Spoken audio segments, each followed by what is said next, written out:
नमस्कार, good morning, सुप्रभात। आपण गुड मॉर्निंग जय आरसीएम। जय आरसीएम। आपण ମାନଙ୍କୁ ବହୁତ ବହୁତ ଧନ୍ୟବାଦ। ଆପଣ ପ୍ରପର ଟାଇମ ରେ ପହଞ୍ଚି ଯାଇଛନ୍ତି। ବହୁତ ସାରା ସାଥୀ ଆସି ପାରୁନାହାନ୍ତି ତ ତାଙ୍କୁ ଟିକେ ଇନଭାଇଟ କରିଦେଲେ ବେଟର ହୁଅନ୍ତା। ତା ଛଡା ମୁଁ ଆଶା କରୁଛି କି सर नमस्कार जय आरसीएम। ଓକେ, ନମସ୍କାର, ଜୟ ଆରसीएम। ଯୋଉମାନେ ବି ଆସିନାହାନ୍ତି ତ ତାଙ୍କୁ ଟିକେ ମନେ ପକେଇଦବା ନିହାତି ଦରକାର ଆମକୁ, କାହିଁକି ନା ସେମାନେ ବି ଆମର ଟିମର। ତ ଆକୁ ପ୍ରମୋସନ ଯେତେ ଅଧିକ ଆମେ କରିବା ତ ସେତେ ଅଧିକ ଲୋକ ଆସିପାରିବେ, ତ ଆସିଲେ ସେମାନେ ଶିଖିପାରିବେ। ଆଉ ଯଦି କିଛି ଆମେ ଶିଖିବାନି ତ କରିବା କଣ, ସେ ହଉଛି କଥା। ଆଶା କରୁଛି ଆପଣମାନେ ସମସ୍ତେ ସୁସ୍ଥରେ ଥିବେ, ଭଲରେ ଥିବେ, ଖୁସିରେ ଥିବେ, ପରିବାର ଆପଣଙ୍କର ଶାନ୍ତିରେ ଥିବ, ବହୁତ ବଢିଆରେ ଥିବ। ଆଜି ଗୁରୁକୁଳ ବହୁତ କିଛି ଆମେ ଶିଖିଲେ। ଯାହା ଆମେ ଶିଖିଲେ ତ ତାକୁ ଆମେ ପ୍ରାକ୍ଟିସ ଆମେ କରିବା। ଆ, ଆଜି ବିଶେଷ କରି ଆମେ କଣ କରୁଛେ ତାର ମୂଲ୍ୟାଙ୍କନ ଆଜି ଗୁରୁକୁଳରେ ହେଇ ଚାଲିଥିଲା। କଣ ଆମେ କରୁଛେ ଆଉ କଣ ଆମେ କରିପାରୁନେ, ଆଜି ଟିସି ସାର୍ଙ୍କର ସେଇ ପ୍ରୟାସ ଥିଲା ଯେ ମୂଲ୍ୟାଙ୍କନ ନିଜ ଉପରେ ନିଜେ ଆମେ କରିବା। ଆମେ ସମସ୍ତେ ଲେଖିଲେ ଯେ କଣ କଣ କରୁଛେ। ତ ଯେମିତିକି ମୁଁ ଲେଖିଲି କି ମୁଁ ଗୁରୁକୁଳକୁ ବର୍ତ୍ତମାନ ପ୍ରାୟୋରିଟିରେ 1 ନମ୍ବରରେ ତାକୁ ରଖୁଛି। ସମସ୍ତଙ୍କୁ ପ୍ରମୋସନ ବି କରୁଛି, ଟିମକୁ ମୋଟିଭେଟ କରୁଛି ଗୁରୁକୁଳ, କାରଣ ଗୁରୁକୁଳ ବିନା ଆମେ କୌଣସି କଥା ନିଜେ ବି ଜାଣିପାରିବାନି, ଶିଖିପାରିବାନି, ଆଉ ତା ଛଡା ଆଗକୁ ଜୀବନରେ ଆଗକୁ ବଢି ବି ପାରିବାନି। ତ ଯଦି ଜୀବନରେ ଗୋଟେ ସମୟ ମିଳୁଛି ଜଣେ ସନ୍ଥ ମହାତ୍ମାଙ୍କର କିଛି ଗୋଟେ କଥା ଶୁଣିବା ପାଇଁ, ଜୀବନରେ ଆଗକୁ ବଢିବା ପାଇଁ, ତାହେଲେ ତାକୁ ପ୍ରାୟୋରିଟିରେ 1 ନମ୍ବରରେ ରଖିବା ନିହାତି ଜରୁରୀ। ତା ଛଡା ଆମେ ଗୁରୁକୁଳ ପରେ ତ ଇଏ ଅଭ୍ୟାସ ତ କରୁଛେ। ମୋର ପଏଣ୍ଟ ବି ବହୁତ ସାରା ଅଛି। ଆଜି ସେ ଯୋଉ ପଏଣ୍ଟ ଆମେ କରିଥିଲେ ତା ଭିତରେ ଆଜି ଆରତି ଅପା ବି ବହୁତ ସାରା ପଏଣ୍ଟ ବି କରିଥିଲେ। ତ ସେ ପଏଣ୍ଟକୁ ସେ ହ୍ୟାଣ୍ଡରାଇଜ ବି ସେଠି କରିଥିଲେ। ତ ହ୍ୟାଣ୍ଡରାଇଜ ଆକ୍ଚୁଆଲି ଏତେ ସଂଖ୍ୟା ହେଇଗଲା ଯେ ହ୍ୟାଣ୍ଡରାଇଜ ର ପାଳି ପଡିଲାନି। ତ ଆଜି ଅପାଙ୍କଠୁ ଆଜି ଫାଷ୍ଟ ଆମେ ଶୁଣିବା। जय आरसीएम। करेंट जय चलीगला बालकोनी की पळी आसी। ମୁଁ କହିଲି କରେଣ୍ଟ ଚାଲିଗଲା ନା ମୁଁ ଏ ବାଲକୋନି କି ପଳେଇ ଆସିଲି। ଆଜ୍ଞା ଆଜ୍ଞା ଆଜ୍ଞା ଆଜ୍ଞା ଆଜ୍ଞା, କୁହନ୍ତୁ। ଏବେ ମୁଁ ଆଜି ଲେଖିଥିଲି ଯେ ସବୁ ଗୋଟି ଗୋଟି ମାନେ ଆମେ ଯାହା କରୁଛୁ ସବୁ ସକାଳୁ ଉଠିକିରି ମୁଁ ମୁଁ ଲେଖିଥିଲି ଯେ सुबह मैं उठकर 4:30 में ध्यान योगा करती हूँ और मेरे घर का ठाकुर जी को प्रणाम करती हूँ और बाद में घर का सब काम निपटा कर गुरुकुल में बैठ जाती हूँ और जो मैं गुरुकुल में सीखा हूँ वो एक दूसरे के साथ शेयर करती हूँ और गुरुकुल में आने के लिए सबको फोन करती हूँ। हर दिन उनके साथ बात करती हूँ और आफ्टर लंच मैं फ्री होकर सब रिश्तेदार को गुरुकुल में जो सीखा हूँ वो बोलती हूँ और गुरुकुल खत्म होने के बाद 7:30 से 8 PM तक 8 AM तक हमारा जो टीम का मीटिंग होता है इसमें बैठ जाती हूँ और तृतीय साहब ने जो क्वेश्चन पूछता है हम उनका आंसर देती हूँ और जो वो बोलने के लिए लिखा था सब और ଯିଏ ବି ମନ୍ଥ ଏଣ୍ଡ ହେଲାଣି ଯୋଉମାନେ ଜିରୋରେ ଅଛନ୍ତି ତାଙ୍କୁ ରିମାଇଣ୍ଡ କରିଛି କରେ ମୁଁ ଯେ ସେମାନେ କେମିତି ତାଙ୍କର ପରଚେଜ କରନ୍ତି। ଏଇ ସବୁ କାମ ମୁଁ କରେ, ସମସ୍ତଙ୍କୁ ଆକ୍ଟିଭ କରାଏ। ଆଉ କାଲି କାଲି ବି ଆମେ ଆସିକି ବହୁତ ଟାୟାର୍ଡ ହେଇଯାଇଛୁ ଅନୁଗୁଳରୁ, ତଥାପି ମୁଁ ଗୁରୁକୁଳରେ ଶୀଘ୍ର ଆସିଛି। ବାହ, ବହୁତ ବଢିଆ। ଆ, ତା ଭିତରେ ଆମେ କଣ କଣ ଆମେ ଛାଡି ଦଉଛେ ତାର ବି ଗୋଟେ ଲିଷ୍ଟ କରିବା, ସେଇଟା ବି ଜରୁରୀ। ଯୋଉ ଯୋଉ ଆମ ହଁ କାମ ଆମେ ଛାଡି ଯାଉଛୁ କଣ ଆମେ ଯଦି ମନ୍ଥ ଆରମ୍ଭରୁ ସମସ୍ତଙ୍କୁ ଫଲୋଅପ୍ କରନ୍ତୁ ତାହେଲେ ଠିକ ରହନ୍ତା। ତାପରେ ଯେତେ ବି ମେମ୍ବର ଅଛନ୍ତି ସମସ୍ତଙ୍କୁ ମିଟିଂ ଡାକିକି ତଥାପି ମୁଁ କରୁଛି, ସମସ୍ତଙ୍କୁ ବୁଝଉଛି ଯେ ତମେ ତମ ଟିମ୍ କି ଫଲୋଅପ୍ କର, ଇଏ କର, ମୁଁ କରୁଛି, କିନ୍ତୁ ତା ଭିତରେ ବି ଭୁଲ ରହିଯାଉଛି। ମୁଁ ଯାହା ମୁଁ ଯାହା କରିପାରୁନି ତାକୁ ଲେଖିଛି ଯେ କହିବି, ଓକେ, ସେ ମତେ ଚାନ୍ସ ବି ମିଳିଲାନି ନା। ହବ ହବ, ଧୀରେ ଧୀରେ ହବ, ଆପଣ ଆଗକୁ ବଢିବେ। ସନ୍ଦୀପ ଜି କହନ୍ତିନି ହବ ହବ ବଢିଆ କରି- ନାଇଁ ନିହାତି ଏସବୁ କାମ ହବ। ସାହୁ ଭାଇ କଣ ଲେଖିଲେ ଆପଣ କୁହନ୍ତୁ।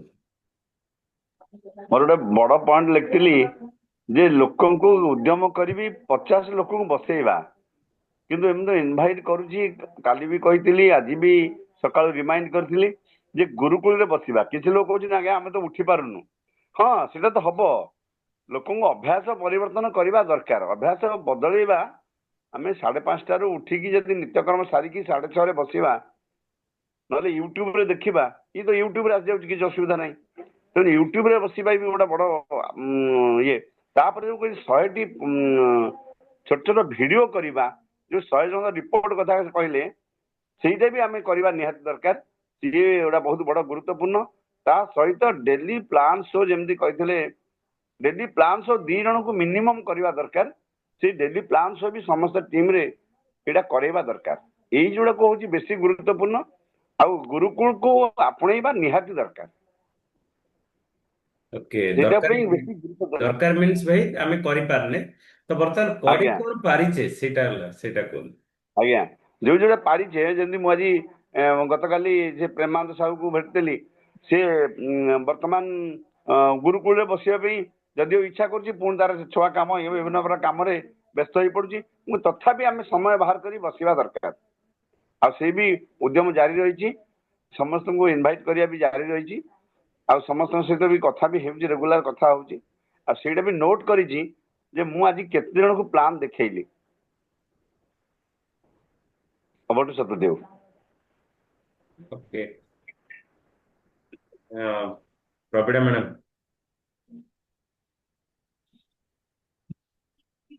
ସାର୍ ନମସ୍କାର। ଆଜ୍ଞା ନମସ୍କାର। ସାର୍ ଆମର ପ୍ରଥମ ଭୁଲ ରହିଯାଉଛି ଯେ ଆମେ ଟିମ୍ ଟିକେ ରେଗୁଲାର କରିପାରୁନୁ, ସେଟା ପ୍ରଥମ ଭୁଲ। ଆଜି ଯାହା ଟିସି ସାର୍ କହିଲେ, ସେ ବହୁତ ଗୁଡେ ସେ ମାନେ ଉପରେ ଚଢିକି ଚାଲିଗଲା।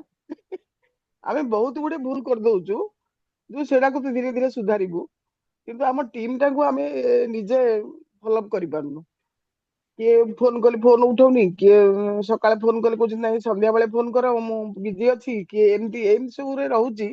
ତାଙ୍କ ପାଖକୁ ଯାଇକି, ତାଙ୍କ ଘର ଆଡ୍ରେସ ନେଇକି ତାଙ୍କ ପାଖକୁ ଯାଇକି ଟିକେ ଫଲୋଅପ୍ କଲେ ଆମର ଭାବୁଛି ବୋଧେ କିଛି ଆଗକୁ ବଢନ୍ତା। ମୁଁ ଭାବୁଛି, ଦେଖାଯାଉ ଆମ ଟିମ୍ ଲିଡର କଣ କହୁଛନ୍ତି। ଟିମ୍ ଲିଡରଙ୍କ ପାଖରେ ତ 2ଟା ପରେ ଫ୍ରି ହେବେ, ଟିମ୍ ଲିଡର ସକାଳୁ ଫ୍ରି ହେଇପାରିବେନି। 2ଟା ପରେ ଫ୍ରି ହେଲେ ଦେଖିବା ଆଉ।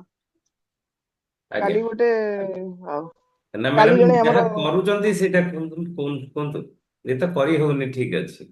ହଁ, ଆମେ କରୁଛୁ ମାନେ କାଲି ମୁଁ 2 ଜଣ ପେସେଣ୍ଟ ଆମର ଦେଖା ହେଲେ, ସେ କ୍ୟାନସର ପେସେଣ୍ଟ ଅଛି, ମେଡିସିନ ଖାଉଛନ୍ତି। ମୁଁ ତାଙ୍କୁ ଗାମା ଅରିଜିନାଲ ଟା କହିଛି, ମୁଁ କହିଲି ଏଇଟା ଆପଣ ତା ସାଙ୍ଗରେ ଖାଆନ୍ତୁ।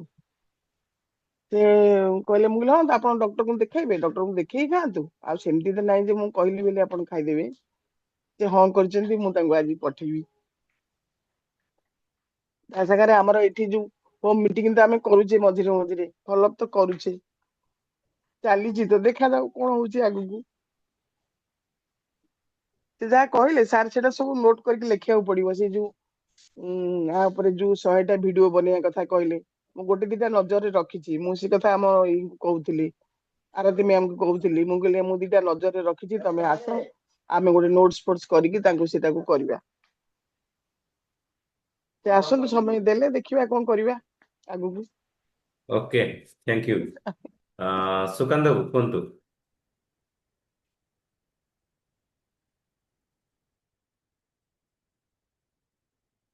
ଅନମ୍ୟୁଟ କରନ୍ତୁ। ଚିତ୍ତ ବାବୁ। हाँ सर नमस्कार जय सिंह सर ନମସ୍କାର, କୁହନ୍ତୁ। आज बर्तमान तो जो प्रोग्राम आलोचना करागला तादरू बर्तमान मु ऑलरेडी 5 दिन हेलानी तार प्लानिंग भी कितना करिछि मु प्रथम कथा होची गुरुकुल को आसीबा निजे शिखिबा गोटे टीचर हिसाब से शिखिबा एवं अन्य मानकू शिखेबा तापर आ गोटे कथा होची हमें फॉलो अप करबा प्रत्येक दिन 5टा लोक को प्लान देखिबा मोर एटा होची गोटे प्रथम कर्तव्य तेणु से घर को जाइकी वेलकम माने होम मीटिंग करवा ताकू प्रत्येक प्रोडक्ट उपरे प्रोडक्ट बाबदे ताकू ज्ञान ताकू दबा एवं प्रोडक्ट रो कौन कौन फायदा से माने व्यवहार करिया द्वारा कौन कौन फायदा से माने पाइबे ता ऊपर से माने को बुझेइबा एवं हमरा आ गोटे जो रहिला प्रत्येक रोग पाई कि जो सीड्स रो जो उपकारिता से जो 5टा का उपकारिता रहिला स्लीप रहिला एक्सरसाइज रहिला इमोशनल हेल्थ रहिला डाइट रहिला एवं सप्लीमेंट रहिला ताकर दैनंदिन जीवन जो अभ्यास से अभ्यास को तांको इथरे परिवर्तन करिया पे ताऊ शिखेइबा द्वितीय हेल्थ कैंप प्रत्येक तो दैनिक लोक को बुझेला पर ता ऊपर हेल्थ कैंप करिवार आयोजन करबा गत काली मु जाइथिली गोटे जगह को सेठी तांकर जनकर से थिला गोटे प्रोग्राम थिला सेठी भी काली 15 जन लोकंकर ऑलरेडी हेल्थ कैंप भी करैछि काली सेठी ताऊ हेल्थ चेकअप भी करैछि काली बाकी रहला आ गोटे जिनस होची कोन ना जो गुरुकुल जो माने आसुनांती से माने से तो टच रखे गुरुकुल को प्रत्येक लोक को डाकिबा प्रत्येक दिन 5टा 7टा लोक सहित गुरुकुल को आसिया पे ताकू इनवाइट करबा एवं गुरुकुल रो जो महत्व से महत्व बाबद से मान सहित डिस्कशन करी ताकू बुझेइबा तापर आ गोटे जिनस होची प्रत्येक दैनिक संध्या बेलू को मोर जहा बिजनेस कौन हैला न होला ता ऊपर एनालिसिस मु निजे करूची करी प्रत्येक 3 जन 4 जन वर्कर सहित मान सहित डिस्कशन भी करूची एवं लास्ट रहउची कोन ना जो महिला सशक्तिकरण ऊपर राति 8टा पर मु पर डे राति 8टा रु 8:30 भीतर पर डे मु 2 जन महिला सहित ए बाबत तांकर सहित महिला सशक्तिकरण ऊपर मु आलोचना करूची तेणु ये एतक हूँ मोर प्रत्येक दैनिक कार्य तापर आ गोटे जिनस हूँ कौन ना आमर जमी बर्तमान हरि संजीवनी हूँ ये आमर अलग केते गुड़ी जिनस मुझे टाइम बर्तमान ये कर बाहर कर पुणी सेकेंड टाइम बर्तमान प्लानिंग चलती ऑलरेडी विभिन्न प्रकार फोकस काम करने थैंक यू सर नमस्कार over to sir okay, thank you. Sukant sir ନମସ୍କାର ସାର୍ ଜୟ ସିଂ ଜୟ ସିଂ, କୁହନ୍ତୁ। ସାର୍ ବହୁତ ଗୁଡା ଜିନିଷ ଗୁରୁକୁଳରେ ଶିଖିବାକୁ ମିଳିଲା ଆଉ ମେନ୍ ହଉଛି ଆମର ପ୍ରତିଦିନ ଆମର ପ୍ଲାନ୍ ଶୋ ଦେଖିବାର ଅଛି 5 ଜଣ ମିନିମମ୍ ପ୍ଲାନ୍ ଶୋ ଦେଖେଇଲେ ଜଣେ ଦିନ ନିଶ୍ଚୟ ଜଏନ୍ କରିବେ ଆଉ ସେମାନଙ୍କୁ ପ୍ରପର ପ୍ଲାନ୍ ଶୋ ଦେଖେଇକି ସେମାନଙ୍କୁ ପ୍ରଡକ୍ଟ ଟ୍ରେନିଂ ତାଙ୍କର ଫାଷ୍ଟ ଓପନିଂ କିଟ୍ କେମିତି କରାଯିବ କେମିତି ତାଙ୍କର ଇଏ ହବ ପ୍ରଡକ୍ଟ ନଲେଜ ଦେବାକୁ ପଡିବ ଆଉ ପ୍ରଡକ୍ଟ ଠିକ ତାର ନଲେଜ ପାଇଗଲେ ସେ ନିଶ୍ଚିତ ରିପର୍ଚେଜ କରିପାରିବେ ସେ ଟିମରେ ସେମାନଙ୍କୁ ମାନେ ପ୍ରଡକ୍ଟ ଟ୍ରେନିଂ ବିଷୟରେ ଦେଲେ ସେମାନେ ଧୀରେ ଧୀରେ ପ୍ରଡକ୍ଟ ୟୁଜ କରିବେ ଆଉ ପ୍ରଡକ୍ଟ ଯେତେବେଳେ ବୁଝିଯିବେ ତା ପ୍ରଡକ୍ଟ କ୍ୱାଲିଟି କଣ ଅଛି ପ୍ରଡକ୍ଟର ଫାଇଦା କଣ ଅଛି କଣ ବେନିଫିଟ ହବ ସେ ଆମର ରିପର୍ଚେଜ ଡିମାଣ୍ଡ ଆସିବ କାରଣ ଆମେ ଲୋକ ଅଛନ୍ତି ଫାଷ୍ଟ ପରଚେଜ କରିଦେବେ ସେକେଣ୍ଡ ପରଚେଜ ସେମାନେ ଆଉ ୟୁଜ କରିବେନି ପୁଣି ମାର୍କେଟର ଜିନିଷ ନେଇ ଖାଇବେ ସେଥିପାଇଁ ତାଙ୍କୁ ପ୍ରଡକ୍ଟ କାହିଁକି ଆମେ ୟୁଜ କରିବା ମାର୍କେଟ ପ୍ରଡକ୍ଟ କଣ ଅଛି ଆମ ପ୍ରଡକ୍ଟ କଣ ଅଛି ସେଥିପାଇଁ ଡିମାଣ୍ଡ ଯଦି କରିବା ସେ ଧୀରେ ଧୀରେ ତାଙ୍କର ପ୍ରଡକ୍ଟ ରିପର୍ଚେଜ କରିବେ ଆଉ ପ୍ରଡକ୍ଟ ଥରେ ମାସେ 2 ମାସ ୟୁଜ କରିଗଲା ପରେ ସେ ଅନ୍ୟ ପ୍ରଡକ୍ଟ ଆଉ ଇଚ୍ଛା କରିବେନି କାରଣ ଆମର ପ୍ରଡକ୍ଟ ଦମ ଅଛି ଆମର ପ୍ରଡକ୍ଟ କ୍ୱାଲିଟି ଅଛି ଆଉ ପ୍ରଡକ୍ଟ ଆମର ହାଇ କନସେଣ୍ଟ ଫର୍ମରେ ଅଛି ଲୋକମାନେ ଯେତେବେଳେ ସେଟା ଫିଲିଂ କରିପାରିବେ ନିଶ୍ଚିତ ଆମର ବିଜନେସ କନଷ୍ଟାଣ୍ଟ ରହିବ ଧୀରେ ଧୀରେ ବିଜନେସ ବଢି ଚାଲିବ ତା ସହିତ ଆମର ଲୋକମାନଙ୍କୁ ଆମେ ଠିକରେ ତାଙ୍କର ହେଲ୍ଥ ଚେକଅପ୍ କରିବା ତାଙ୍କର ନାରୀ ସଶକ୍ତିକରଣ ବିଷୟରେ ତାଙ୍କୁ ଯୋଉ ଟିମରେ ଅଛନ୍ତି ତାଙ୍କୁ ତା ବିଷୟରେ ପ୍ରପର ଗାଇଡେନ୍ସ ଦେବା ତା ସହିତ ଆମର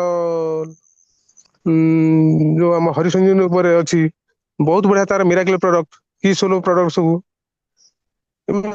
ଠିକରେ ପ୍ରପର ଦେବା ତାଙ୍କୁ ଭିଡିଓ ଦେଖେଇବା ତାଙ୍କର ଟେଷ୍ଟିମୋନି ଦେଖେଇଲେ ଧୀରେ ଧୀରେ ସେମାନେ ଆକ୍ଟିଭ ହେଇପାରିବେ ଥ୍ୟାଙ୍କ ୟୁ ସାର୍ ଓକେ, କରୁଛେ କଣ ତା ଭିତରେ? ଇଏ ତ କରିବା ଆମେ, ଯୋଉଟା କି ନ କରୁଛେ ଆମେ କରିବା, ଏବେ ଏଇଟା କରୁଛେ। ହଁ ସାର୍ ଟିକେ ହଁ ସାର୍ ଏଇଟା ମୋର ଟିକେ ବର୍ତ୍ତମାନ ଟିକେ ଟିକେ ପ୍ରୋବ୍ଲେମ ରହୁଛି।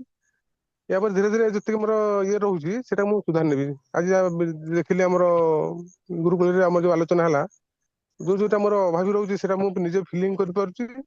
ସେଟା ୟା ପରେ ଧୀରେ ଧୀରେ ମୁଁ ସେଟାକୁ ଧୀରେ ଧୀରେ ତାକୁ ଇଏ କରିପାରିବି। ଓକେ, ଠିକ ଅଛି। ଅମ୍, ନାନୀ କୁହନ୍ତୁ।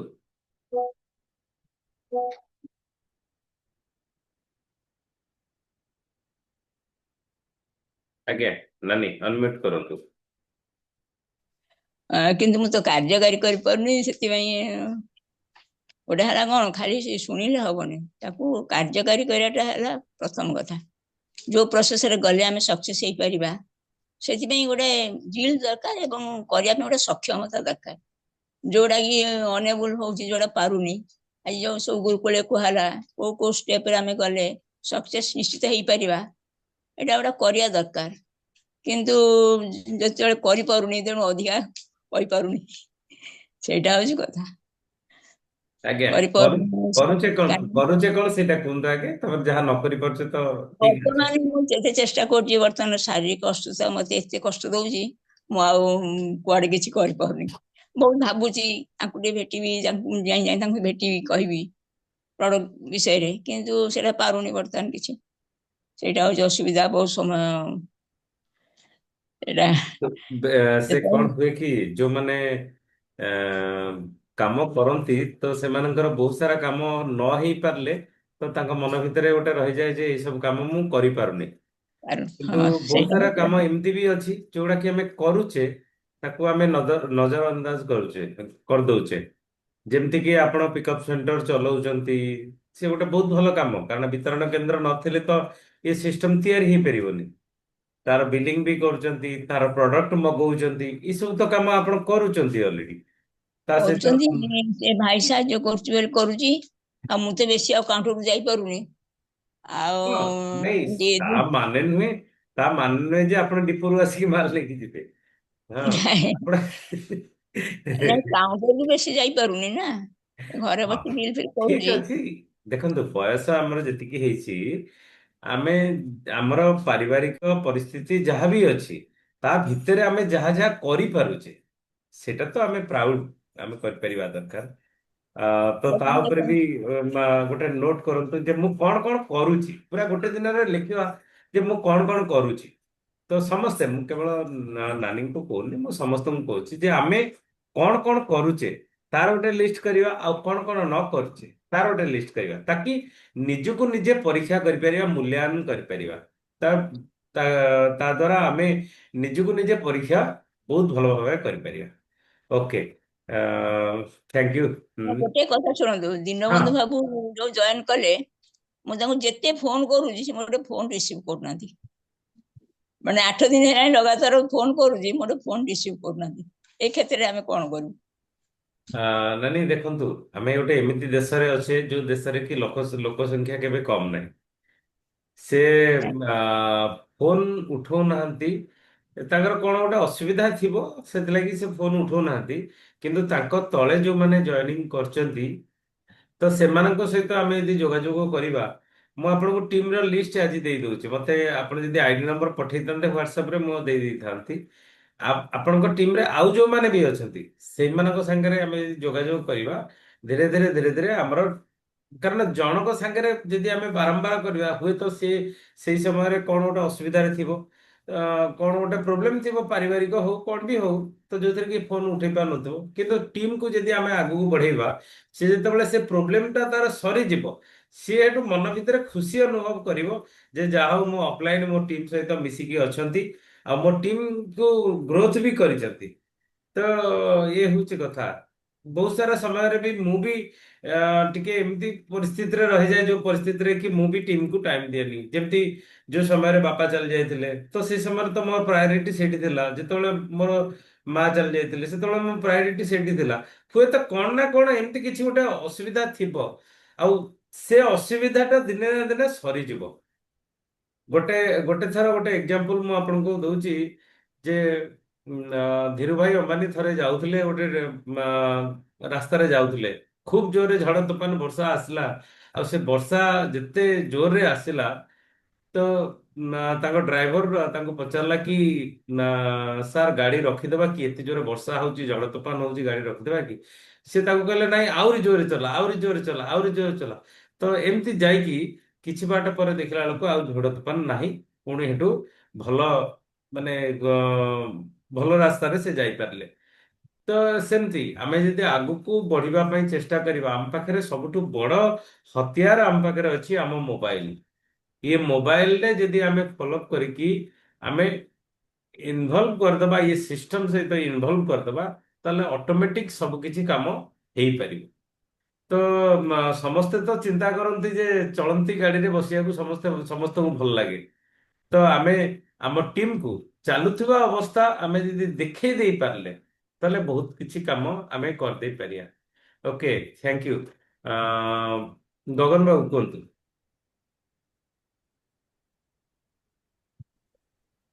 ନମସ୍କାର ସାର୍। ନମସ୍କାର, କୁହନ୍ତୁ। ଆଜିର ଗୁରୁକୁଲ ତ ମୁଁ ଦେଖିପାରିନି, ଆଜି ଏଠି ଅନୁଭବ କରୁଛି ଯେ ଆଜି ଆମେ ସିଷ୍ଟମ ବଢିବା ପାଇଁ କଣ କଣ କରିବା କଥା ତାକୁ ଆମେ ଲେଖିବା କଥା। ତ ତା ମଧ୍ୟ ମୁଁ କରିପାରିନି, କିନ୍ତୁ ସମୟ ଅଭାବରୁ ଯେତିକି ମୁଁ ପାରୁଛି ମୋ ପାଇଁ ଜଣ ଗାଡିରେ ବନ୍ଦ ହଉଛି, ଘରକୁ ଗଲା ପରେ ଲୋକଙ୍କ ପାଖକୁ ଯାଉଛି, ଆଉ ଲୋକଙ୍କ ସାଙ୍ଗେ ଯୋଗାଯୋଗ କରୁଛି। କିଏ ଜିନିଷ ପାଇନି ତାକୁ ମଧ୍ୟ ଦଉଛି, କିଏ ପାଇବାର ଅଛି ତାଙ୍କ ସାଙ୍ଗେ ଯୋଗାଯୋଗ ମଧ୍ୟ କରୁଛି, କିଛି ନୂଆ ଲୋକ ଅଛନ୍ତି ତାଙ୍କ ସାଙ୍ଗେ ଯୋଗାଯୋଗ କରୁଛି। ଏମିତି ଦିନକୁ ଭାବୁଛି, ମାସକୁ ଭାବୁଛି 2 ଦିନ ମୋ ପାଇଁ ଫାଙ୍କା ପଡୁଛି, ମୁଁ 2 ଦିନ କାମ କରୁଛି, ଆଉ 28 ଦିନ କାମ କରି ପାରୁନାହିଁ। ତ ଆଗାମୀ ଦିନ ଯଦି ଫାଙ୍କା ରହିବ ଏମିତି, ତାହେଲେ ଧୀରେ ଧୀରେ ମୋ ଟିମ୍ ବଢିବ ଆଉ ମୁଁ ମଧ୍ୟ ବଢିପାରିବି, ଏଇ ଅନୁଭବ କଲି sir. Okay, thank you. Manoj ବାବୁ କୁହନ୍ତୁ। ଜୟ ସିଂ ସାର୍। ଜୟ ଆଜି ଶ୍ରୀ ଜୟ ଗୁରୁକୁଳ ଶ୍ରୀ। ବସି ପାରିନି, ଟିକେ 2-3 ଦିନ ପ୍ରୋବ୍ଲେମ ଯୋଗୁ। ଆଉ ନାଇଁ ସାର୍, ଲେଖିବା ଆଉ ସବୁବେଳେ ଫଲୋଅପ୍ ନେବାଟା ହଉଛି ମଣିଷର ବଡ କର୍ତ୍ତବ୍ୟ। ତେଣୁ ଏଇଟା କଲେ ନିଶ୍ଚିତ। ଏଇଠି ମୋର 2 ଦିନ ହେଲା ଫଲୋଅପ୍ ଥିଲା, ପିଲା କେମିତି ବିଲ୍ଡିଂ କରିବେ, କଣ କରିବେ, ଏସବୁ ଉପରେ ବି ମଧ୍ୟ ଚାଲିଛି। ମାସ ଶେଷ ହେଇ ଆସିଲା, ତାଙ୍କ ପାଖରେ କେମିତି ପ୍ରଡକ୍ଟ ପହଞ୍ଚିବ, କେମିତି ତାଙ୍କ ପାଖରେ ଯାଇକିରି ଯେମିତି ଆମର କହିଲେ ଯେ ଫୋନ ଉଠୁନାହାନ୍ତି, ସେତେବେଳେ ଯାଇକି ଆମେ ମଧ୍ୟ ତାଙ୍କ ପାଖରେ କୌଣସି ବୁଲିବା ଆକାରରେ ଯାଇ ତାଙ୍କୁ ଯଦି ବୁଲି ଆସିବା ବି କମ ବାଟ ଥିବେ, ତାହେଲେ ସେ ବି ଅଟୋମେଟିକ ମୋ ଯାଏ ପହଞ୍ଚିଗଲେ।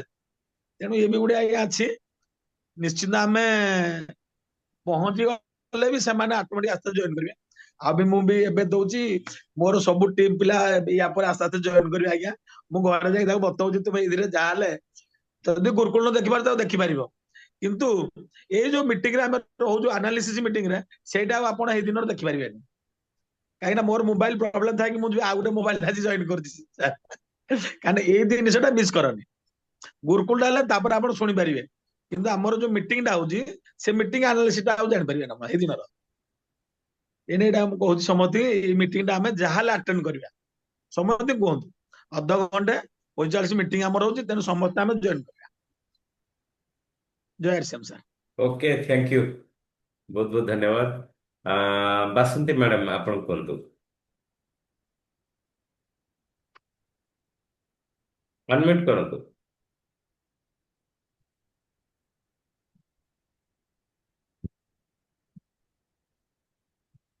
କଣ ଗୋଟେ ଅସୁବିଧା ଅଛି, ଅନମ୍ୟୁଟ କରିପାରୁନାହାନ୍ତି। ନାଇଁ, ଆଜିର ଡିସ୍କସନ ବହୁତ ବଢିଆ ଡିସ୍କସନ। ଯୋଉମାନେ ବି ଦେଖି ପାରୁନାହାନ୍ତି ତ ସେମାନଙ୍କୁ ଅନୁରୋଧ କରିବି ଯେ ଦେଖନ୍ତୁ। ଆକ୍ଚୁଆଲି ନିଜକୁ ନିଜେ ମୂଲ୍ୟାଙ୍କନ କରିବାର ଗୋଟେ ସମୟ ଆସିଛି। ଆମ ଆମେ ଅନ୍ୟ କାମ ସହିତ ଆରସିଏମ କୁ ଆମେ ବହୁତ ଭଲ ଭାବରେ ଆମେ କରିପାରିବା। ବାସନ୍ତୀ ମ୍ୟାଡାମ ଆପଣ ଅନମ୍ୟୁଟ ହେଲେ କି, କୁହନ୍ତୁ। ହଁ ସାର୍, ନମସ୍କାର। ଜୟ ଶ୍ରୀ ସାର୍, ମିସ୍ ଯାହା କହିଲେ, କିନ୍ତୁ ଆକ୍ଚୁଆଲି ଆମେ ଲୋକମାନଙ୍କୁ ତ ଆମେ କନଭିନ୍ସ କରଉଛୁ, କିନ୍ତୁ ସିଏ ମାନେ କହୁଛନ୍ତି ଯେ ଯେତେବେଳେ ମିଟିଂ ପ୍ରୋଗ୍ରାମ ହେଲା ବେଳକୁ ଆମକୁ ଟିକେ ଡାକିଲେ, ଆମେ ମିଟିଂ ପ୍ରୋଗ୍ରାମ କଲେ ଆମେ ସବୁ ଜାଣିଲା ପରେ ଯାଇକି ଆମେ ସବୁ ଜିନିଷ କିଛି ପ୍ରଡକ୍ଟ ଆଣିକି ବ୍ୟବହାର କରିବୁ, ଇଏ କରୁ। ମୁଁ କହିଲି ହଁ, ଯୋଉଠି ମିଟିଂ ହେଲେ ମୁଁ ଆପଣଙ୍କୁ ଜଣେଇବି। ଆଉ ୟୁଟ୍ୟୁବରେ ବି ଲିଙ୍କ ସାର୍ ଯୋଉ ଛାଡୁଛନ୍ତି, ଆପଣଙ୍କୁ ବି ମୁଁ ପଠେଇଦେବି, ଆପଣ ଦେଖିବେ। ଦେଖି ସାରିଲା ପରେ ତମକୁ ଯେ ପ୍ରଭାବ କେମିତି ଲାଗୁଛି ଜିନିଷ, ସବୁ ଇଏ ନା ନା ହଉ ଏଇଆ କିନ୍ତୁ ମିଟିଂ ହେଲେ ଟିକେ ତାଙ୍କୁ ପ୍ରୋଗ୍ରାମ ଉପରକୁ ମୁଁ ଆଣିବି। ଓକେ, ଏବେ କଣ କରୁଛନ୍ତି ସେଇଟା କୁହନ୍ତୁ। ଏବେ ମିଟିଂରେ ତ ଏବେ ତ ମୁଁ ଜାଣିକି ଯୋଉ ପ୍ରଡକ୍ଟ ସବୁ ଆଣିକି ମୁଁ ନିଜେ ବ୍ୟବହାର କରୁଛି। ଲୋକମାନଙ୍କୁ ବି ବୁଝଉଛି ଏ ଜିନିଷ ଖାଅ, ଏ ଜିନିଷ ବି ଲଗାଅ, ଏ ତେଲ ବ୍ୟବହାର କଲେ ଦେହ ପ୍ରତି ସୁସ୍ଥ ହଉଛି। ସବୁ ଏମିତି ତାଙ୍କୁ ବୁଝଉଛି, ସେ ବି ବୁଝୁଛନ୍ତି, କହିଲେ ହଁ ମୁଁ ଆଣିକି ବି ଜିନିଷ ବ୍ୟବହାର କରିବି ଏହା କହୁଛନ୍ତି। ସେଉଠୁ ତାପରେ ମୁଁ ଆଣିକି ଜଣଙ୍କୁ କହିଛି ଯେ ଡାଇବେଟିସ୍ ଯୋଉ ପେସେଣ୍ଟ ଅଛନ୍ତି, ସେ କହିଲେ ହଁ ମୁଁ ଯିବି, ସେ ଆସିବେ, ମୁଁ ନେଇକି ମା ସନ୍ଧ୍ୟା ମିଶିକି ନେଇକି ତାଙ୍କୁ କଣ୍ଟାକ୍ଟ କରି ତାଙ୍କ ପାଖରୁ ପ୍ରଡକ୍ଟ କିଛି ଉଠେଇବି ଆଉ। Okay, thank you. ସେ ନମସ୍କାର। ନମସ୍କାର, ଜୟ ସେନ। ଦେଖନ୍ତୁ କେତୋଟି ଜିନିଷ ଆପଣମାନେ ନୋଟ୍ ବି କରିପାରିବେ ଯୋଉଟା କି ଆମ ପାଇଁ ନିହାତି ଜରୁରୀ, ଆଉ ତା ଦ୍ୱାରା ଆମର ଜୀବନରେ ବହୁତ କିଛି ଗ୍ରୋଥ ହେଇପାରିବ। ପ୍ରଥମ କଥା, ଆମେ ତ ସମସ୍ତେ ପ୍ରଡକ୍ଟ ୟୁଜ କରୁଛେ, ଆମକୁ ଭଲ ଲାଗୁଛି, ପ୍ରଡକ୍ଟ ଭଲ ଲାଗୁଛି, ଆମେ ସିଷ୍ଟମରେ ଇନଭଲ୍ଭ ଅଛେ, ପ୍ରଡକ୍ଟ ତ ୟୁଜ କରୁଛେ। ମନୋଜ ବାବୁ ଯେମିତି କରୁଛନ୍ତି ଯେ ପ୍ରଡକ୍ଟକୁ ସେୟାରିଂ କରୁଛନ୍ତି, ଆରତୀୟ ପାପି କରୁଛନ୍ତି, ସମସ୍ତେ ଆପଣ ମାନେ କରୁଛନ୍ତି, ପ୍ରବୀଣା ମ୍ୟାଡାମ ସମସ୍ତେ କରୁଛନ୍ତି ପ୍ରଡକ୍ଟକୁ ସେୟାରିଂ, ଅନ୍ୟକୁ ପ୍ରମୋଟ କରିବା ବା ସେଲ୍ କରିବା। ସେଟା ନିହାତି ଜରୁରୀ, କାରଣ ବାସ୍ତବିକ ଅନୁଭବ ଆମର ଯଦି ନହବ, ଆମେ ୟୁଜ କଲେ ତ ଆମର ଅନୁଭବ ହବ। ଯଦି ସାମ୍ନା ବାଲା ଲୋକଙ୍କୁ ଆମେ ଯଦି ଅନୁଭବ କରିବାକୁ ଚାହିଁବା, ତାହେଲେ ପ୍ରଡକ୍ଟ ୟୁଜ କରିବା ନିହାତି ଜରୁରୀ। ତ ୟୁଜ କେମିତି ହବ ନା ପ୍ରଡକ୍ଟକୁ ସେୟାରିଂ କରିବା, ପ୍ରଥମ କାମ ହଉଛି ଏଇଟା। ଦ୍ୱିତୀୟ କାମ ଆମର ରହିଲା ଯେ ଆମେ ଲିଷ୍ଟ କରିବା। ଲିଷ୍ଟଟା ସବୁଠୁ ବଡ କାମ।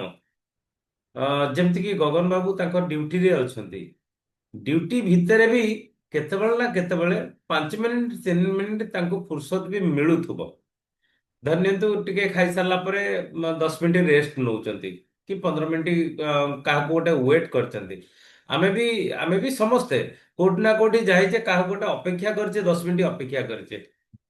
ତ ଯଦି ଆମ ପାଖରେ ଲିଷ୍ଟଟା ଥିବ ଯେ ଆଜି ମୁଁ କଣ କରିବି, କିଛି ଲୋକଙ୍କର ଲିଷ୍ଟ, ନେମ୍ ଲିଷ୍ଟ ମୁଁ ତିଆରି କରିଥିବି, ତାହେଲେ ସେମାନଙ୍କୁ ଫୋନ ମାଧ୍ୟମରେ ବି ମୁଁ କଥା ହେଇପାରିବି। ଯେମିତିକି ଆମେ କାଲି ଅନୁଗୁଳ ଯାଇଥିଲୁ, ଅନୁଗୁଳରେ ଯାଇକି ପହଞ୍ଚିଲା ପରେ ସେଠି ଆରତୀ ଅପା କହୁଛନ୍ତି ଯେ ପ୍ରବୀଣା ମ୍ୟାଡାମଙ୍କର କଣ୍ଟାକ୍ଟ ଅଛି, କିନ୍ତୁ ସେଠି ସେଇ କଥା ଯଦି ଲିଷ୍ଟ ପୁରା ଆପଣଙ୍କର ଥିବ ଆଉ ଟିମ୍ ଲିଡରଙ୍କ ପାଖରେ ସେ ଲିଷ୍ଟ ଥିବ, ତ ଯୋଉଠି ଯୋଉଠି ଯାହା ଯାହା ପ୍ରୋଗ୍ରାମ ହଉଛି ସେଠି ଯଦି ଆମର କଣ୍ଟାକ୍ଟ ଅଛି, ତ ସେ ସେ ଜାଗାରେ ସେମାନଙ୍କୁ ଆମେ ଇନଭାଇଟ୍ କରିପାରିବା। ତ ସେଟା ନିହାତି ଜରୁରୀ। ମୁଁ ସମସ୍ତଙ୍କୁ କହିବା କଥା ଯେ ଆମେ ନେମ୍ ଲିଷ୍ଟ କରିବା ନିହାତି ଜରୁରୀ। ଆଉ ଆମ ମନ ଭିତରେ ପ୍ରେରଣା ଆସିବା ପାଇଁ ଆମର ଡ୍ରିମ ଲିଷ୍ଟ କରିବା ବି ନିହାତି ଜରୁରୀ। ଆମେ କଣ ପାଇଁ କରିବା, ଆମର ସ୍ୱପ୍ନ କଣ, ଆମେ କଣ ପାଇଁ ଏ ସିଷ୍ଟମରେ ଆମେ ଜଏନ କରିଛେ, ଆଉ ତାକୁ ବି ଗୋଟି ଗୋଟି କରି ଯୋଉ ଯୋଉ ଜିନିଷ ଆଜି ପର୍ଯ୍ୟନ୍ତ ଆମର ଫୁଲଫିଲ ହେଇପାରିନି, ପରମାତ୍ମାଙ୍କ କୃପାରୁ ସେଇ ସବୁ ଜିନିଷ ହେଇପାରିନି, ତ ତାକୁ ଆମେ କରିବା। ତ ସେ ଲିଷ୍ଟ ଆମର ନିହାତି ଜରୁରୀ, ଏଟା କରିବା ନିହାତି ଉଚିତ। ତା ଛଡା ସବୁଠୁ ବଡ କଥା କଣ୍ଟାକ୍ଟ ଆଉ ଇନଭାଇଟ୍, ଇଏ ତ ମୁଖ୍ୟ କାମ ଆମର। ଆମେ ଲୋକଙ୍କ ସହିତ ସମ୍ପର୍କ କରିବା ଆଉ ତାଙ୍କୁ ଆମନ୍ତ୍ରିତ କରିବା, ଏଇଟା ହଉଛି ଆମର ମୁଖ୍ୟ କାମ। ଆମେ ଟିମର ଯୋଉମାନେ ବି ଅଛନ୍ତି, ପ୍ରତ୍ୟେକ ଲୋକଙ୍କୁ, ଧରନ୍ତୁ ଆପଣଙ୍କ ଟିମରେ 50 ଜଣ ଅଛନ୍ତି, ଆପଣ ଯଦି ପ୍ଲାନିଂ କଲେ ମୁଁ ଡେଲି 10 ଜଣ ଲୋକଙ୍କୁ ମୋ ସମୟ ଅନୁସାରେ ଲିଷ୍ଟ କରିଦେବେ, ଆଜି ଏଇ 10 ଜଣ ଲୋକଙ୍କୁ ମୁଁ ତାଙ୍କୁ କଣ୍ଟାକ୍ଟ ସମ୍ପର୍କ କରିବି, ତାଙ୍କ ସହିତ ସମ୍ପର୍କ କରିବି ମାନେ ହଠାତ୍ କରି ତାଙ୍କୁ ଗୁରୁକୁଳକୁ ଡାକିଦେବେନି, ହଠାତ୍ କି ତାଙ୍କୁ ପରଚେଜ କରିବାକୁ କହିବେନି, ତାଙ୍କୁ ଫୋନ ଫାଷ୍ଟ କରିବି। ଯେମିତିକି ଗୋଟେ ଫର୍ମୁଲା ସେଦିନ ଆମେ ଡିସ୍କସନ କରୁଥିଲେ ଯେ ତାଙ୍କ ଫ୍ୟାମିଲି ବିଷୟରେ ପଚାରିବା, ଭାଇ କେମିତି ଅଛନ୍ତି, ପରିବାରରେ ସବୁ କେମିତି ଅଛନ୍ତି, ନା ହଁ ଭଲ ଅଛି ସବୁ, ସେ ବିଷୟରେ ଫ୍ୟାମିଲି ବିଷୟରେ ଡିସ୍କସନ ହେଲା। ତାପରେ ତାଙ୍କର ଅକୁପେସନ ବିଷୟରେ ଆମେ ଡିସ୍କସନ କଲେ, ଯେ ବେପାର କରୁଛି ଭାଇ ବେପାର କେମିତି ଚାଲିଛି, କି ଯେ ଚାକିରି କରିଛି ଚାକିରି କେମିତି ଚାଲିଛି, ଏସବୁ ବିଷୟରେ ଆମେ ଡିସ୍କସନ କଲେ। ଆଉ ଏ ସବୁ ବିଷୟରେ ଡିସ୍କସନ କରିସାରିବା ପରେ ତ ଆମେ ତାଙ୍କୁ ବିରୋଧ କଲା ଭଳି କୌଣସି କଥା କରିବା ନାହିଁ। ବିରୋଧ କଲା ମିନ୍ସ ଯଦି ସପୋଜ ସେ କହିଲେ ନାଇଁ ମୋର ଚାକିରି କ୍ଷେତ୍ରରେ ମୋର ଠିକ ଠାକ ନାହିଁ, କି ବେପାର କ୍ଷେତ୍ରରେ ମୋର ଠିକ ଠାକ ହଉନି, ଲସ୍ ହଉଛି, ସେ ହଉଛି, ଆମେ ତାଙ୍କୁ ବିରୋଧ କଲା ଭଳି ମାନେ ଯେ ଯଦି ସେ ବେପାର ଆପଣଙ୍କର ଲସ୍ ହଉଛି ତାକୁ ଛାଡ଼ି ଦେଇକି ଆସିଏମକୁ ପଳେଇ ଆସ, କି ଯଦି ଚାକିରି ଭଲ ଲାଗୁନି ତାହେଲେ ଏମିତି ବିରୋଧ ନାହିଁ। ଆମେ ତାଙ୍କୁ ସପୋର୍ଟ କଲା ଭଳି ଆଗ୍ରି ମାନେ ଆମେ ଏମିତି ବି ତାଙ୍କୁ କହିପାରିବା ଯେ ଭାଇ ଦେଖନ୍ତୁ ଏବେ ତ ସମସ୍ତଙ୍କର ସେୟା ଚାଲିଛି, କମ୍ପିଟିସନ ମାର୍କେଟରେ ବେପାର ତ ଏମିତି ଚାଲିଛି, କି ଚାକିରି କ୍ଷେତ୍ରରେ ବି ହଁ ଏମିତି ତ ଚାଲିଛି। ମାନେ ତାଙ୍କୁ ସପୋର୍ଟ କଲା ଭଳି ଆମେ କହିଲେ ତାଙ୍କ ମନକୁ ଆମେ ଜିତି ପାରିବା। ଆଉ ସବୁଠୁ ବଡ କଥା ଯେ ଏତିକି ହେଇସାରିବା ପରେ ଆପଣ ଆପଣଙ୍କ ସିଷ୍ଟମ ବିଷୟରେ ଆପଣ ତାଙ୍କୁ କଥା ଆରମ୍ଭ କରିପାରିବେ। ଯେ ଏମିତି ଗୋଟେ ଅଭିଯାନରେ ଆମେ ମାନେ ଆଗକୁ ବଢିଛୁ, ଯୋଉ କାମଟା କି ବିନା ଇନଭେଷ୍ଟମେଣ୍ଟରେ ଆଉ ବିନା କୌଣସି ପର୍ଟିକୁଲାର ଟାଇମ ନ ଦେଇକି ଆମ ସୁବିଧା ଅନୁସାରେ ଆମେ ସେ କାମକୁ, ସେ ପୁରୁଣା କାମକୁ ନ ଛାଡିକି, ଯଦି ଚାକିରି କରିଛେ ଚାକିରିକୁ ନ ଛାଡିକି, ଯଦି ବେପାର କରୁଛେ ବେପାରକୁ ନ ଛାଡିକି ୟାକୁ ଗୋଟେ ପାର୍ଟ ଟାଇମ ବି କରିହବ। ଆଉ କରିବା ଦ୍ୱାରା କଣ ହଉଛି ନା ଆମର ପରିବାର ତ ସୁସ୍ଥରେ ରହୁଛନ୍ତି, ତା ସହିତ ପରିବାର ସୁସ୍ଥରେ ରହିବା ସହିତ ଆମେ ବି କିଛି ଲୋକଙ୍କୁ ଯଦି ପ୍ରମୋଟ କରିପାରୁଛେ, ଧୀରେ ଧୀରେ ଧୀରେ ଧୀରେ ଆମକୁ ଇନକମ ମିଳି ଚାଲିଛି। ଯୋଉ ଇନକମ ଆମ ମିଳି ଚାଲିଛି, ଆପଣ ଗୋଟେ ଦିନ ଦେଖିବେ, ସେ ଧରନ୍ତୁ ସେ ଚାକିରି କରିଛନ୍ତି, ଭାଇ ଦେଖନ୍ତୁ ଆମେ ଏତେ ଦିନ ହେଲା ଚାକିରି କଲେଣି, କି ଆମେ ଏତେ ଦିନ ହେଲା ବେପାର କଲେଣି, ଆମେ ଯୋଉ ପଇସା ରୋଜଗାର କରୁଛେ ସେ ପଇସା ଆମ ପରିବାରରେ ଆମେ ଖର୍ଚ୍ଚ କରୁଛେ, କେବେ ଆମ ରାସନ କେବେ ଫ୍ରି ହେଇଛି? କେବେ ଫ୍ରି ହେଇନି। ତ ଆମେ ଗୋଟେ କାମ କରିବା ଯେ ଆଜି ଏ ଯୋଉ କାମକୁ କରିବା, ଯୋଉ ଜିନିଷକୁ ଆମକୁ ଭଲ ଲାଗିଲା ତାକୁ ଯଦି ପ୍ରମୋସନ କରିବା, ଧୀରେ ଧୀରେ ଧୀରେ ଧୀରେ ଯୋଉ ଟିମରେ ଟର୍ନଓଭର ହବ, ତା ଦେହରେ ଯୋଉ ପଇସା ଆସିବ ସେ ପଇସାରେ ଆପଣଙ୍କ ଘରର ମାଗଣା ଆପଣଙ୍କର ରାସନ ଆପଣଙ୍କର ହେଇଯିବ। ଧରନ୍ତୁ ମାସକୁ ଆପଣ 10,000 ରୁ 15,000 ଟଙ୍କାର ଆପଣଙ୍କ ଘରର ଖର୍ଚ୍ଚ ହଉଛି, ଯଦି କମିଶନ ପଳେଇ ଆସିଲା 15,000 ଟଙ୍କା, ତାହେଲେ ଆପଣଙ୍କ ପାଇଁ ତ ମାଗଣା ହେଇଗଲା। ତ ୟାକୁ ଆମେ ପାର୍ଟ ଟାଇମ ରେ କରିପାରିବା।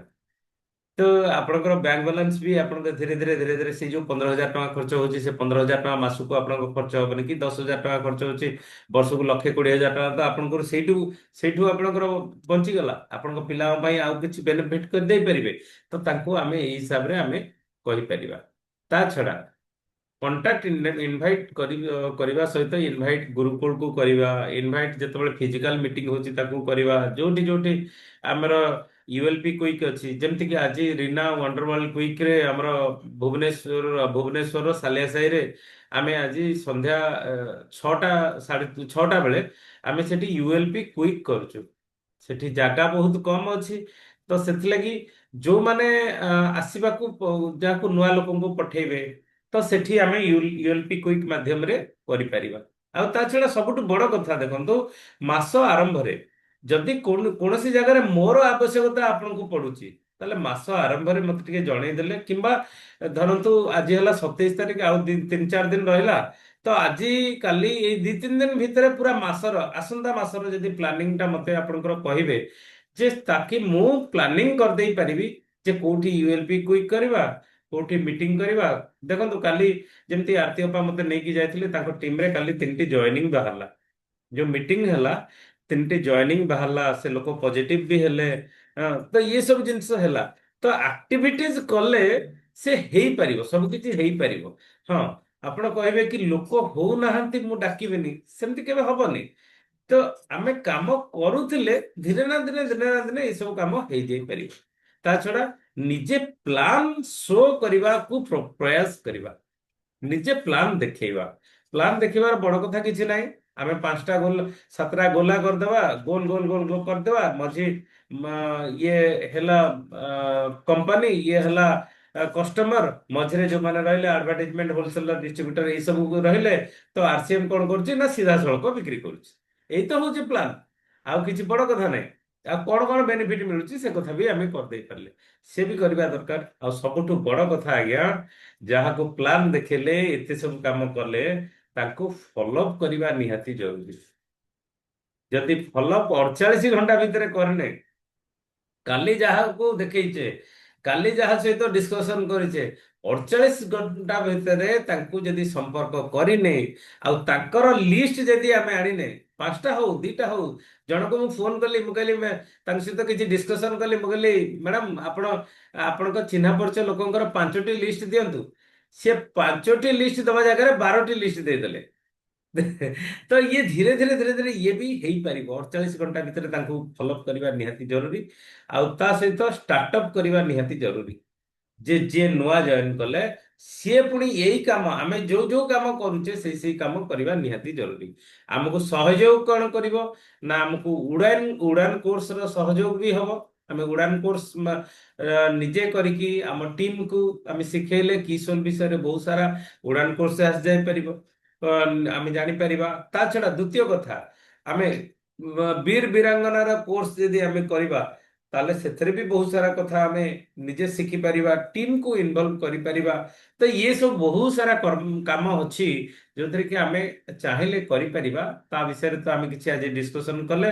ତଥାପି ଦେଖନ୍ତୁ ଆଜି ସେଲ୍ଫ ଆନାଲାଇସିସ୍ ର ଦିନ।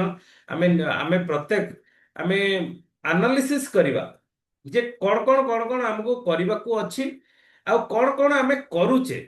ବହୁତ ସମୟରେ ଆମ ମନ ଭିତରେ କଷ୍ଟ ଆସୁଛି ଯେ ଆମେ ଏସବୁ କାମ କରିପାରୁନେ, କିନ୍ତୁ ଆମେ କଣ କରୁଛେ ଆମେ ତାକୁ ଲେଖିବା ନିହାତି ଦରକାର। ତାକି କଣ ହବ ନା ଆମେ ନିଜକୁ ପ୍ରାଉଡ ଫିଲ୍ କରିପାରିବା। ଆରେ ମୁଁ ଏତେ ଗୁଡେ କାମ ତ କରୁଛି। ଛୋଟ ଛୋଟ କାମ ଆପଣ ଲେଖନ୍ତୁ, କିଛି ନାହିଁ, ତାକୁ ଲେଖନ୍ତୁ। ଆଉ ଯାହା ଯାହା ନ କରିପାରିଲେ ତାକୁ ବି ଗୋଟେ ଲିଷ୍ଟ କରନ୍ତୁ, ତାକୁ ଆମେ କରିବା। ସବୁ କାମ କରିହବ, ଇଏ ଦୁନିଆରେ କିଛି ବି ଅସମ୍ଭବ ନୁହେଁ। ଆଉ ପ୍ରତ୍ୟେକ କାମକୁ ଆମେ ଯଦି ଚେଷ୍ଟା କରିବା ଘରେ ବସିକି ବି ବହୁତ ସାରା କାମ କରିପାରିବା। ଆପଣମାନେ ଦେଖିଥିବେ ବହୁତ ଭିଡିଓ ବି, ଆପଣ ମୋଟିଭେଶନାଲ ଭିଡିଓ ସବୁ ଫେସବୁକ୍ ୟୁଟ୍ୟୁବରେ ଏ ସବୁ ଆସୁଛି। ସେ ଭିଡିଓରେ ଦେଖୁଛି ସେ ଲୋକର ହାତ ନାହିଁ, କାହାର ଗୋଡ ନାହିଁ, ସେ କିନ୍ତୁ ଦେଖିଲା ବେଳକୁ କୋଉ କୋଉ କାମ କରିଦଉଛି। ବହୁତ ବହୁତ କାମ ସେମାନେ କରିଦଉଛନ୍ତି। ତ ଆମେ ଆମ ବ୍ରେନ କାମ କରୁଛି ମାନେ ଆମେ ପ୍ରତ୍ୟେକଟି କାମ ଆମେ କରିଦେଇ ପାରିବା। ଏଥିରେ କିଛି ବଡ କଥା ନୁହେଁ। ଆପଣ ମାନେ ଇଏ ଦେଖିଥିବେ ଯେମିତି ଯୋଉ ଗୋଟେ ବତକ ତାର ଛୁଆ ମାନଙ୍କୁ ପାହାଚରେ ଉଠେଇବାର ତାର ବି ଭିଡିଓ ଦେଖିଥିବେ। ବହୁତ ସାରା ମୋଟିଭେଶନ ବି ଆପଣ ଶୁଣିଥିବେ। ଦଶରଥ ମାଝୀ କେମିତି ତାର ଛେଳି ହାତୁଡି ଦ୍ଵାରା ସେ ପାହାଡକୁ କାଟିକି ଗୋଟେ ରାସ୍ତା ତିଆରି କରିଦେଲେ। ତ ଏମିତି ବହୁତ ସାରା ଆପଣ ଦେଖିଥିବେ ଯାହା ମାଧ୍ୟମରେ କି ଆମେ ବହୁତ କିଛି ଇଏ ସମ୍ଭବ, ବହୁତ ସାରା ଜିନିଷ ସମ୍ଭବ ହେଇପାରୁଛି ଆଉ ଆମେ ବି କରିପାରିବା। ତ ବର୍ତ୍ତମାନର କାମ ହଉଛି କଣ ନା ଆମେ 27 ତାରିଖ ହେଇଗଲା, ଆଉ 2-3 ଦିନର ସମୟ। ଟିମରେ କିଏ ପରଚେଜ କରୁଛି ନ କରୁଛି ସେଇଟା ହଉଛି ଅଲଗା କଥା। ସେଟା ତାଙ୍କ ଉପରେ ନିର୍ଭର କରେ। ତାଙ୍କର କନସିଷ୍ଟେନ୍ସି ର ଫ୍ରି ପ୍ରଡକ୍ଟ ପାଇବାରେ ତାଙ୍କ ଉପରେ ନିର୍ଭର କରେ। କିନ୍ତୁ ଟିମ୍ ସହିତ ଯୋଗାଯୋଗ କରିବା ଅଫଲାଇନ ର ହଉଛି କର୍ତ୍ତବ୍ୟ। ଯଦି ଆମେ ଅଫଲାଇନ ହେଇକି ଆମ ଟିମ୍ ସହିତ ଆମେ ଯୋଗାଯୋଗ କରିନି, ଆମ କାମ ହଉଛି କଣ, ଆମ କର୍ମ କଣ, ଫଳ ତ ଅଲଗା, ଫଳ ତ ଭଗବାନ ଦେବେ। ଆମ କର୍ମ ହଉଛି କଣ ନା ଟିମ୍ ସହିତ ଯୋଗାଯୋଗ କରିବା, ପ୍ରତ୍ୟେକଟି ଲୋକଙ୍କ ସହିତ ଯୋଗାଯୋଗ କରିବା। ଯୋଗାଯୋଗ କରିବା ପାଇଁ ଗୋଟେ ସରଳ ଉପାୟ ହଉଛି କଣ ନା ଆପଣଙ୍କର ଯୋଉ ସ୍ମାର୍ଟ ରିପୋର୍ଟ ଅଛି, ତ ସେ ସ୍ମାର୍ଟ ରିପୋର୍ଟ ରୟାଲଟି ଆଉ ଟେକ୍ନିକାଲ ଆଚିଭରଙ୍କ ପାଖକୁ କମ୍ପାନୀ ଦ୍ଵାରା ମିଳିଯାଉଛି। ତ ଆପଣଙ୍କର ଟିମରେ ଯଦି ରୟାଲଟି ଆଚିଭର କେହି ଦଉନାହାନ୍ତି ତାହେଲେ ମତେ ଆପଣ ପଠାନ୍ତୁ, ଆପଣଙ୍କ ଆଇଡି ନମ୍ବର ମତେ ପଠାନ୍ତୁ। ଯୋଉମାନେ ପରଚେଜ କରିନାହାନ୍ତି ମୁଁ ତାଙ୍କର ରିପୋର୍ଟ ଆପଣଙ୍କ ପାଖରେ ପହଞ୍ଚେଇ ଦେବି ହ୍ୱାଟ୍ସଆପ ମାଧ୍ୟମରେ। ଆପଣ ତାକୁ କଣ କରିବେ